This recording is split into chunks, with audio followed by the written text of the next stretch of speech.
Mira Bhayandar Vasai Virar police आयुक्तालयाच्या कार्यक्षेत्रात मोठी खळबळ माजवणारी घटना समोर आली आहे।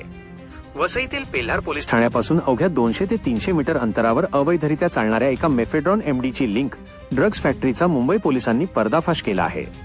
मुंबई पोलिसांच्या अँटी नार्कोटिक सेल झोन -6 आणि तिलकनगर पोलिसांनी संयुक्तपणे या ठिकाणी धाड टाकली। या कारवाईत पोलिसांनी 6.675 सहस्रांश किलो मेफेड्रॉन एमडी कच्चा माल आणि अत्याधुनिक यंत्रसामग्री जप्त केली आहे। आंतरराष्ट्रीय बाजारानुसार या जप्त मालाची किंमत एकूण 13.44 कोटी रुपये इतकी आहे।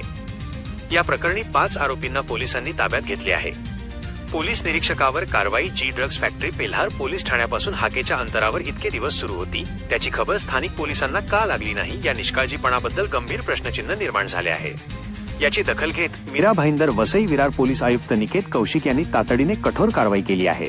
त्यांनी पेल्हार पोलीस ठाण्याचे वरिष्ठ पोलीस निरीक्षक जितेंद्र वनकोटी यांना कामातील निष्काळजीपणाबद्दल तत्काळ निलंबित केले आहे। पुढील तपास मुंबई पोलिसांचा तपास सध्या सुरू असून या ड्रग्ज फॅक्टरीचे आंतरराष्ट्रीय कनेक्शन आहेत का, या अवैध धंद्यात आणखी कोण सामील आहे, याचा संपूर्ण तपास मुंबई पोलीस करत आहेत।